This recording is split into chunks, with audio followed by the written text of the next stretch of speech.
영생이라. 아멘. 여러분, 천국 가심을 믿습니까? 네. 그럼 다시 묻겠습니다. 여러분의 눈은 천국 갈 수 있습니까? 여러분의 입은 천국 갈 수 있겠습니까? 여러분의 손은 천국 갈 수 있겠습니까? 여러분의 발은 천국 갈 수 있겠습니까? 여러분이 생각하고 있는 머리는 천국 갈 수 있겠습니까? 그럼 어떠세요? 어떻습니까? 에드 영이라는 박사가 이런 얘기를 했습니다. 사탄은 우리의 심령을 숨막히게 하지만 그러나 영혼을 죽일 수는 없기 때문에 어떻게 하는가? 당신의 심장을 먹게 하려고 한다. 예수님은 마귀가 살인한 자라고 했는데 사탄은 할 수만 있다면 당신의 몸을 죽이려고 혈안이 되어 있다. 사탄은 왜 당신을 죽이려는 건가? 당신이 죽으면 다른 사람들을 돌보는 당신의 사랑도 순식간에 끝나고 하나님이 당신을 부르신 목적도 깨끗이 무산되기 때문이다. 하나님이 당신의 가족들, 이웃들, 친구들을 당신의 영향권 내에 있는 사람들에게 다가가실 때 주로 쓰시는 인물은 당신이다. 그러므로 사탄은 당신을 없애면 바로 그 모든 것을 없앨 수 있다. 그러면 사탄은 어떻게 우리를 제거하는가? 라고 할 때 다리에서 뛰어내린다든가 달리는 열차 앞으로 뛰어들다든가 아니면 청산갈리를 병채 마시라고 유혹할 수도 있다. 그러나 사탄은 당신이 똑똑해서 그런 유혹에는 잘 넘어가지 않음을 알고 있다. 그래서 사탄은 교활하게 당신을 속여서 나쁜 일이 아니라고 할 수 있는 무난한 행동을 제시한다. 그래서 당신의 건강에 악영향을 끼치는 행동인데 그것을 할 수 있게 만든다. 결국 사탄이 얻는 결과는 똑같다. 사탄이 뭐 한다는 얘기입니까? 몸을 죽일 수 있다는, 몸을 죽인다는 얘기죠. 우리가 지난 시간에 하나님께서 우리를 구원하신 것이 무엇인가 라고 얘기할 때 주인이 바뀌었다라고 해요. 우리가 사망의 권세와 마귀가 우리 마귀에게 붙들려서 종노릇했던 것을 하나님이 십자가의 권세로 사망을 깨뜨리시고 마귀에게 붙들린 우리를 구원해 내셔서 우리가 하나님의 종이고 더 이상 마귀의 종이 아니요 사망 아래, 율법 아래 있는 것이 아니라 하나님의 은혜 아래에 있다라고 얘기했습니다. 그러므로 우리는 하나님이 나의 주님이시요 그러므로 나는 하나님의 종이다라고 얘기를 했습니다. 그래서 다시 이렇게 질문하죠. 그러면 그런즉 어찌하리요? 우리가 은혜 아래 있으니까 죄를 지으리요? 그럴 수 없다. 그거를 어떻게 오늘은 이 본문은 또 풀어나가고 있는가? 세 가지 비유를 들고 있어요. 어떤 비유를 드는가? 첫 번째 길이라는 비유를 들고 있습니다. 길. 오늘 말씀에 16절 말씀 보겠습니다. 너희 자신을 종으로 내주어 누구에게 순종하든지 그 순종함을 받는 자의 종이 되는 줄 너희가 알지 못하느냐? 혹은 죄의 종으로 사망에 이르고 혹은 순종의 종으로 의에 이르느니라. 이 본문 안에 이른다라는 단어가 되게 많이 나오고 19절에도 나오는데 어디에 이르는가? 사망에 이를 수도 있고 의에 이를 수도 있다. 이르다는 얘기는 길이라는 얘기입니다. 길에 대한 유비를 주고 있죠. 믿음은 길이 바뀐 것이다. 너희들이 사망의 길로 그냥 태어나서 그냥 걸어가면은 사망이 종착지에 이르는 그 길에서 하나님께서 길을 바꾸어 주셨다. 그래서 너희들이 이르는 길은 생명의 길에 이르게 될 것이다. 그래서 길이 바뀐 것이 구원이다 라고 얘기하는데 이제 너희들은 길이 다르다. 다 같은 길이 아니다. 이스라엘 가운데 제일 유명한 것 중에 시편 1편이 여러분 유명한 길이죠. 거기에 얘기하지 않습니다. 복 있는 사람은 이렇게 시작합니다. 복 있는 사람은 죄인의 길에 서지 아니하고 마지막에 6절에 뭐라고 얘기하는가? 의인들의 길은 여호와께서 인정하시나 악인들의 길은 망하리로다. 다 같은 길 아니다. 똑같다고 우기면 안 된다. 의인의 길이 있고 악인의 길이 있다. 즉 하나님이 인정하시는 길이 있고 하나님이 인정하지 않고 멸망으로 끝나는 길이 있다. 그럼 너희들 어느 길에 있느냐라고 이제 묻게 되는 거죠. 믿음이란 하나님이 얘기하신 구원의 길에 이르렀다. 그러므로 너희들 생명에 이르는 길로 가라라는 얘기하죠. 그러면 여러분 아까 제가 물었을 때 여러분 천국 가는데 여러분이 천국 가죠. 마음만 천국 가는 거예요? 그렇지 않아요. 여러분, 우리 사도신경에 뭐라고, 오늘 사도신경 안 했는데? 알았어요? 할 때도 있고 안 할 때도 있는 거예요. 우리는 주변 순서가 없어요. 너무 걱정하지 마세요. 왜 안 하는가, 지금까지 왜 안 하는가, 왜 안 끝날 때까지 걸려가지고 지금 설교도 못 듣고, 안 할 수도 있는 거예요. 우리는 마음만, 여러분, 하나님이 우리 마음 안에 계시고 마음으로 순종했다 이렇게 얘기하는데, 그러면 마음만 천국 가는 겁니까? 그렇지 않습니다. 우리는 몸이 다시 사는 것과, 이것을 여러분 사도신경에서 대단히 중요한 것, 몸이 다시 사는 것과 영혼이 죽지 않는 것을 마음이 사는 것이라고 고백하지 않습니다. 우리 몸이 다시 사는 것을 얘기합니다. 그래서 여러분, 초대교회 예수님이 돌아가신 다음에 사도들이 끊임없이 서신서에서 싸우는 것 중에 가장 중요한 잘못된 복음 중에 하나는 무엇인가? 영지주의라는 것이에요. 영지주의는 버섯 얘기하는 게 아니라 신령한 지식이라는 거예요. 즉, 내가 신령한 지식을 가지면 내 몸과 행동은 어떻게 살든지 간에 상관없고 저 사람과 구별되는 이유는 내가 신령한 지식을 가졌다. 그 복음이 신령한 지식이니까 복음을 지식으로 내가 마음속에 가지고 있으면 나는 구원받은 사람이라는 이 엄청난 이단이 있었어요. 근데 하나님이 뭐라고 하는가? 여러분, 예수님이, 그래서 영주주의는 어떻게 하는가? 예수님이 어떻게 육신을 입을 수 있냐? 육신은 악하고 더럽고, 그런데 어떻게 하나님이 육신으로 오실 수 있냐라는 성육신을 부인하고 뿐만 아니라 몸이 다시 사는 것 자체를 여러분 부인합니다. 그러면 어떻게 될까요? 우리는 신령한 지식을 가졌으니까 어디까지 나아가냐? 구원받은 다음에, 예수 믿은 다음에 아무렇게나 살아도 된다. 맞아요, 안 맞아요? 아까 너희들이 은혜 아래 있으니까 죄를 지을 수 있느냐? 그럴 수 없느니라. 이렇게 그럴 수 없는데 그럴 수 있다라고 가르쳐주는 게 오늘날에도 그 당시 영주주의고 대단히 여러분 각광을 받았죠. 왜냐하면 엘리트고 머릿속에서만 신앙생활 하면 되는 거거든요. 철학과 개념으로 들어간 것이죠. 오늘날은 구원파도 다 마찬가지예요, 여러분. 구원파 믿은 다음에 아무렇게나 살아도 된다는 거 아니에요. 아무렇게나 그거 아니다라고 지금 얘기를 하는 거. 그래서 우리는 몸이 다시 사는 것을 믿습니다. 몸이다. 하나님이 새로운 몸, 죽지 않고 영원히 사는 신령한 몸으로 우리들에게 입혀주시겠죠.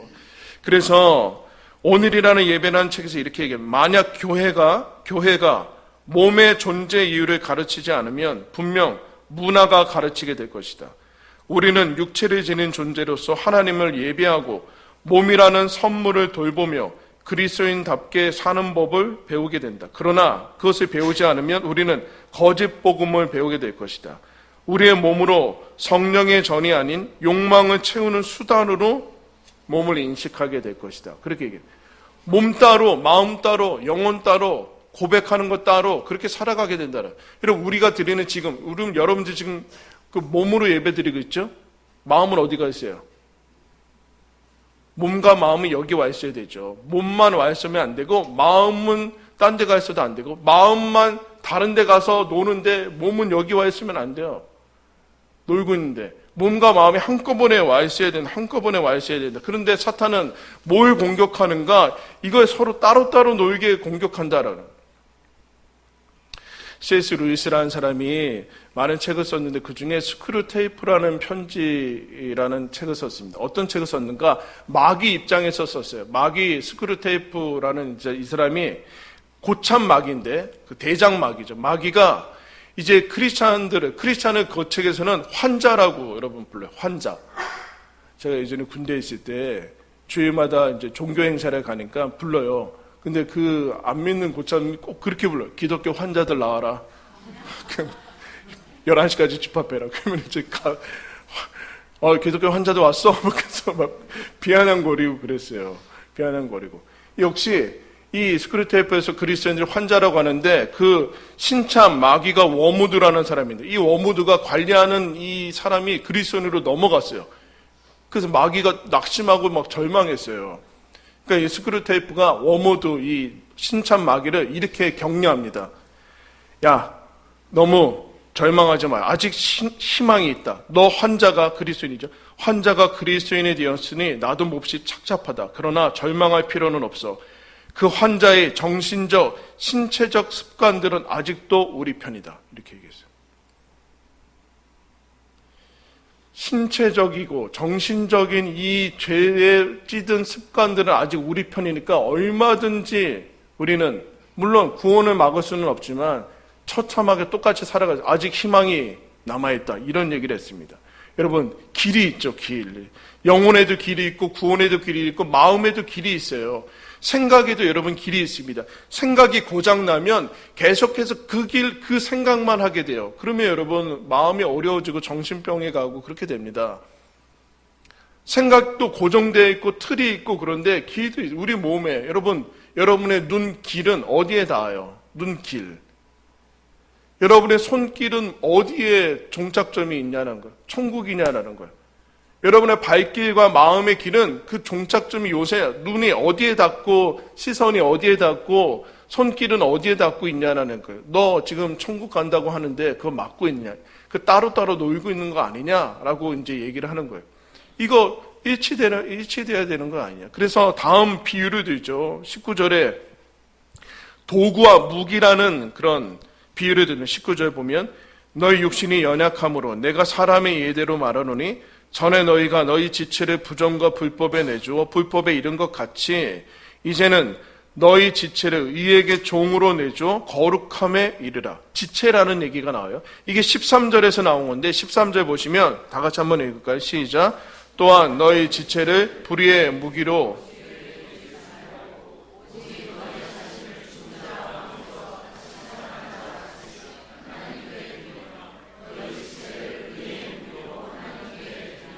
똑같은 건데 또 반복하고 있는데 너희 지체가 있잖아. 몸의 각 부분도 손발, 머리, 다 지체인데 그거 의에 예전에 불법과 불의의 무기로 드렸듯이 이제는 죄에게 드리지 말고 하나님께 드리고 의에게 드리라라는 얘기를 하고 있습니다.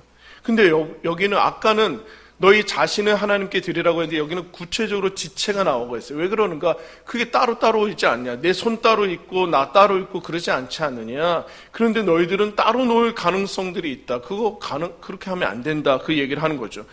통합되어야 되죠. 너는 너 자체 전체가 하나님께 종이기 때문에 너희 눈도 하나님의 것이고 하나님의 종이니까 눈도 하나님의 것이고 손도 하나님의 것이어야 되지 않냐. 크리스찬이라는 것이 마음의 고백뿐만 아니라 너 손도 크리스찬의 손이어야 되고 크리스찬의 눈이어야지 맞지 않냐. 그게 논리적으로 맞는 것 아니냐라고 지금 얘기해요. 지금 여러분 로마서는 12장 가야지만 행위에 대해서 나와요. 삶에 대해서. 이 믿음의 존재론에 대해서 얘기를 하고 행위를 촉구하는 것이 아니에요. 지금. 맞는 거 아니에요. 야, 너 눈 네 거 아니냐. 그럼 네 말대로 들어야 되는 거 아니냐. 너 하나님께 속했으면 하나님의 종이면 네 눈도 하나님의 종으로서 눈을 봐야 되는 거 아니냐. 너희 지체 하나님께 드려야 되는 것 아니냐. 그 얘기를 하고 있어요. 예수님이 산상수훈의 마태복음 5장에 가면 이런 얘기를 합니다. 만일 너의 오른쪽 눈이 너를 실족하게 하면 빼어내버리라. 너 백체 중에 하나가 없어지고 온 몸이 지옥에 던져지지 않는 것이 유익하며 만일 내 오른손이 너를 실족하게 하거든 찍어버리라. 내 백체 중 하나가 없어지고 온몸이 지옥에 던져지지 않는 것이 유익하니라.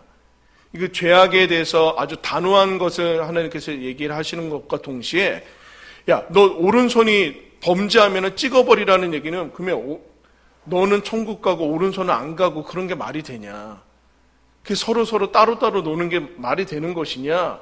너 손이 범죄하면은 그 손이 문제가 아니라 너가 지금 문제인 것이다. 잘못된 길에 서 있다라는 그 얘기를 알아차려라. 그 얘기를 하는 거예요. 나는 지금 크리스찬인데 눈이 자꾸 눈길이 닿는 것이 천국에 이르는 길이 아니면 너 지금 눈이 문제가 시력의 문제, 시각의 문제가 아니라 네 마음이 지금 잘못된 것을 추구하고 있는 것 아니냐. 그거 알아차려라. 그때 빼어버리는 심정으로, 눈을 빼어버리는 심정으로 차단해야 된다. 이라는 얘기를 아무거나 보면서 살지 말아라. 그 얘기를 여러분 하고 있습니다. 크리스찬이면 눈도 당연히 크리스찬이 아니냐. 신분이 바뀌었지 않느냐. 신분이 바뀌었지 않느냐. 왜 따로따로 노느냐. 이러면 세상 사람들도 이렇게 얘기해요. 브랜드에 헌신하는 사람이 있대요. 브랜드. 예를 들면 신제품 하나 나오면 이제 매니아들 거기 막 서서 막 애플 하나 나오면 애플 가서 브랜드에 헌신하는 사람들이 있는데 그런 식으로 너희들 눈과 모든 것이 어디에 헌신되어 있는지 봐야 된다. 여러분 하나님께 여러분 눈이 들여지고 있습니까? 여러분 입이 하나님께 드려지고 있습니까? 의의 무기로 드려지고 있습니까? 여러분 손은 드려지고 있습니까? 여러분의 감정은 드려지고 있습니까? 머리는 드려지고 생각은 드려지고 있습니까? 여러분의 시간은 하나님께 드려지고 있습니까? 돈은 하나님께 드려지고 있습니까? 그 얘기를 하는 겁니다. 지금 하나님께 내어드려라 라는 얘기는 명령형인데, 명령형은 이런 얘기예요. 율법의 명령이 아니에요. 너 하면 좋고 안 하면 벌 준다라는 율법의 명령이 아니라 너 자체가 하나님의 사람인데 손을 당연히 하나님께 드리는 거 당연하지 않느냐, 이거 무슨 소리인지 깨달으라는 촉구지. 이거 하면 되고 아니면 안 된다, 눈 따로, 손은 천국에 못 가고 너만 천국에 가는 그런 얘기를 하는 게 아니에요. 그런 명령이 아니에요. 그런 명령이 아니라 너가 누군지 깨달아라, 너가 누군지 깨달아라. 이게 일치가 되지 않으면 왜 따로따로 노는 것을 허용하느냐, 허용하지 말아라, 그 얘기를 여러분 하고 있죠. 그러면 그것을 어떻게 알아차리는가? 어떻게 알아차리는가? 그것을 오늘 본문에는 23절에 읽겠습니다. 23절 시작. 죄의 삭은 사망이요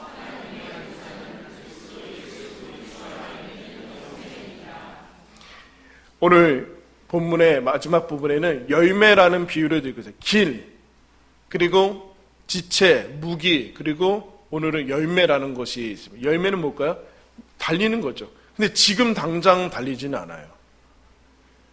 열매가 두 가지가 있는데 어느 열매가 맺히는지 봐라. 네 지체로 어느 열매가 맺히는지 봐라. 21절에 한 가지 열매, 너희가 그때 무슨 열매를 맺었느냐, 이제는 너희가 그 일을 부끄러워하나니 이는 그 마지막이 사망이라. 어떤 열매가 맺혀요? 부끄러움이라는 열매가 맺혀요. 그 다음에 사망인데 이런 겁니다.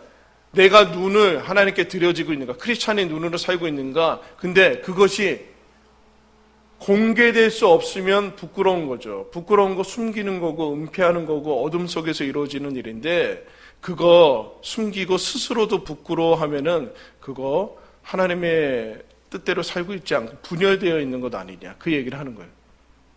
제가 몇 번 얘기했죠. 여러분의 눈이, 여러분이 일주일 동안 봐왔던 눈이 여기 스크린에 한번 띄우면 여러분 다음 주에 예배 올 수 있어요? 응? 여러분이 입으로 한 거 여기다 쫙 틀어놓으면 다음 주에 예배 올 수 있나요? 크리스찬의 입이라고 얘기할 수 있어요? 그 얘기 지금 하는 겁니다. 부끄럽지 않냐? 숨기고 있지 않냐? 그 얘기를 하고 있습니다. 그러면 잘못된 길로 가고 있는 것이고 잘못된 영양분을 받고 있어서 어떤 열매가 맺히는, 사망이라는 것이 맺히는데 부끄러운 열매, 썩어지는 열매를 맺게 된다라는 거예요. 썩어지는 열매를.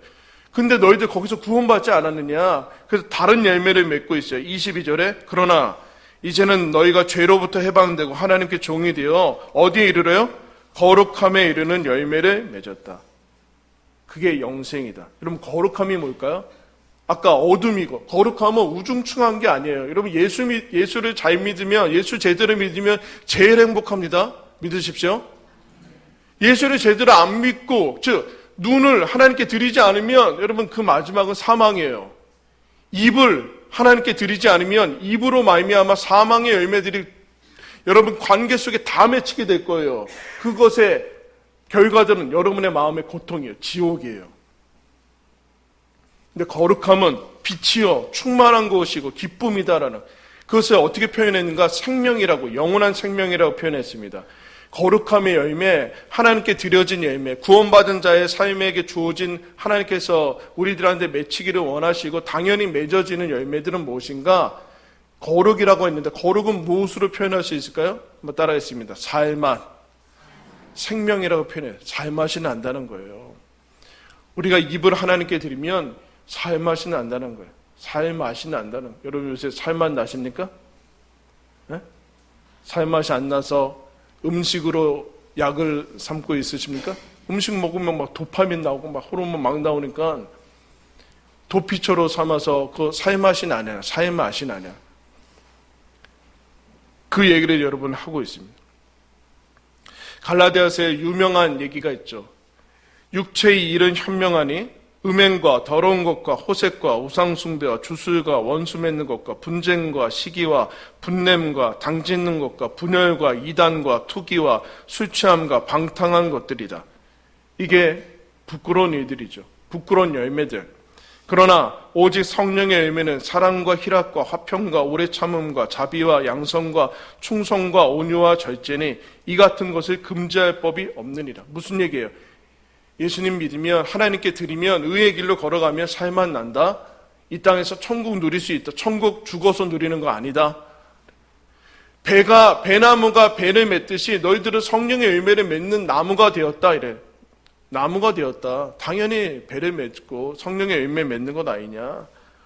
몸이란, 그래서 여러분 몸은 왜 주어졌냐. 몸이란 사망의 도구나 사망의 통로가 아니라 이제 하나님께 구원받았기 때문에 이 몸이란 천국을 누리는 통로라는 거예요. 이 손으로 천국을 일궈낼 수 있고 이 눈으로 아름다운 것들을 볼 수 있고 변화시킬 수 있고 믿음의 눈으로 볼 수 있는 그 몸, 이 몸 자체가, 몸의 모든 지체가 하나님 나라의 도구로 우리가 구원받았다라는 얘기죠.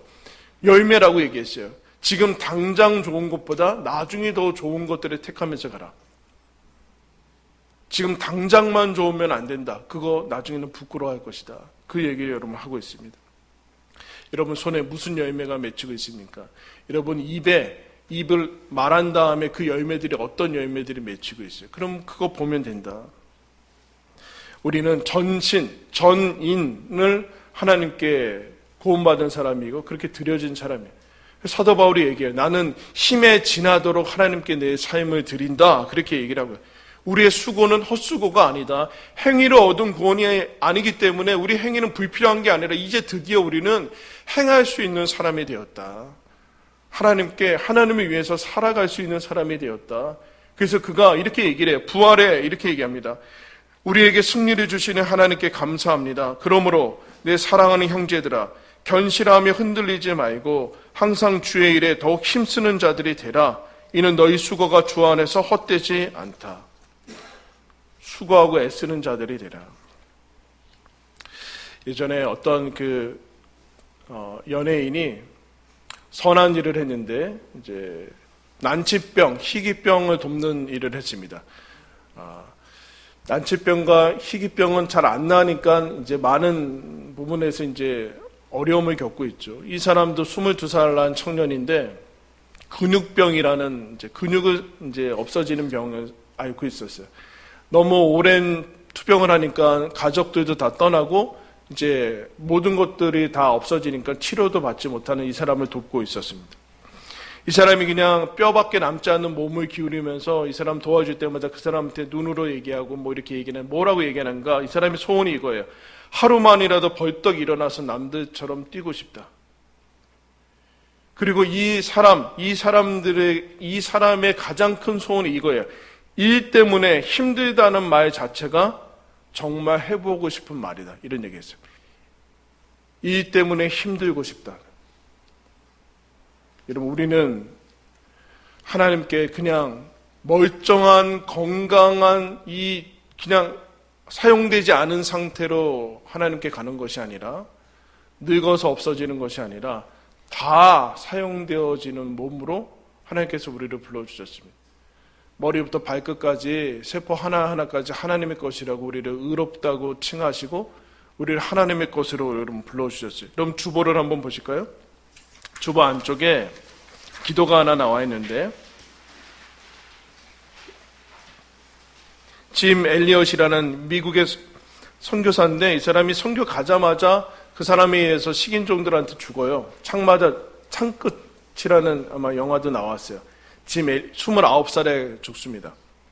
그 사람이 그 전에 어떤 기도를 했는가? 이런 기도를 했어요. 다 같이 한번 읽어볼까요? 시작. 하나님, 당신께 기도하오니 게으른 막대기와 같은 내 삶을 불살라서 당신을 위해 타오르게 하소서. 나의 하나님, 내 삶은 당신 것이오니 내 삶을 아낌없이 사용해 주소서. 주 예수님, 나는 오래 사는 삶이 아니라 당신처럼 충만한 삶을 구합니다. 정말 그렇게 기도한 대로 이루어져서 이 사람은 순교하고 이제 갑니다. 그 나머지 사역을 아내가 이제 받아서 이어가죠. 여러분, 우리의 머리와 우리의 발끝까지 다 하나님의 것입니다. 하나님께 드려지는 것으로 여러분 하나님께서 우리를 불러주셨습니다. 우리를 천국의 통로로 하나님 나라를 이루어가는 도구로 우리를 불러주셨습니다. 여러분 다시 묻겠습니다. 여러분의 눈은 천국 갈 수 있습니까? 여러분의 손은 천국 갈 수 있겠습니까? 여러분의 발은 여러분 천국 가야 되지 않겠습니까? 여러분의 머리는 천국 가는 것 아니겠습니까? 머리부터 발끝까지 여러분 천국에 도착하시기를 축원합니다. 머리부터 발끝까지 하나님 나라의 도구로 사용되어지는 그 기쁨을, 충만함을 누리시는 저와 여러분들 되길 바랍니다. 우리 함께 우리 찬양하면서